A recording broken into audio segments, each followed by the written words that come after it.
아직도 대여계좌 쓰시나요?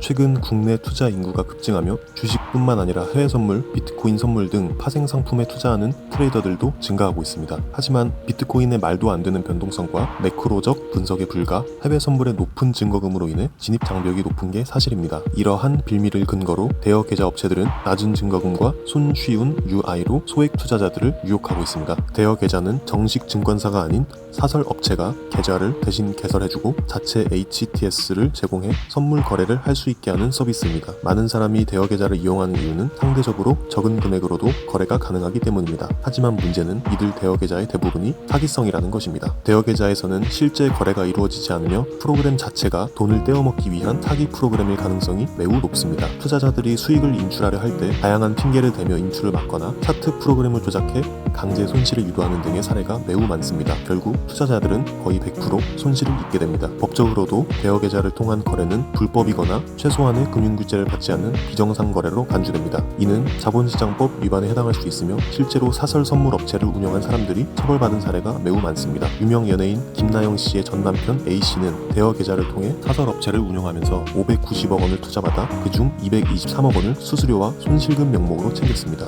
결국 그는 자본시장법 위반과 도박장 개설 혐의로 겨우 징역 2년을 선고받았습니다. 대여 계좌를 사용하는 방송인들 또한 문제가 되고 있습니다. 이들은 대여 계좌를 통해 투자자를 유치하고 그 과정에서 수수료를 챙깁니다. 하지만 실제로는 불법 거래를 유도하고 있는 셈이죠. 대여 계좌를 피하기 위해서는 다음과 같은 점을 주의해야 합니다. HTS 프로그램을 이메일이나 SNS로 전달받는 경우 수익률을 보장해준다고 하는 리딩 광고, 출금이 제한적이거나 조건이 있는 경우 이러한 경우 100% 불법 대여 계좌일 가능성이 높습니다. 투자 전 반드시 업체의 예금주, 사업자 등록증, 업체명이 일치하는지 확인하고 출금을 미루거나 추가 입금을 요구한다면 즉시 거래를 중단하고 신고를 해야 합니다. 대여 계좌의 위험성을 피하고 안전하게 투자하려면 정식 증권사와 연결된 메타트레이더를 사용하는 것을 추천드립니다. 메타트레이더는 전 세계 2천만 명에 가까운 트레이더들이 사용 중인 거래 프로그램입니다. 수수료 또한 매우 경쟁력이 있습니다. 일반 증권사의 경우 매매 시 수수료가 왕복으로 발생하지만 메타트레이더는 스프레드로 수익이 발생하는 구조여서 실제 수익에 대한 부담이 줄어듭니다. 메타트레이더 브로커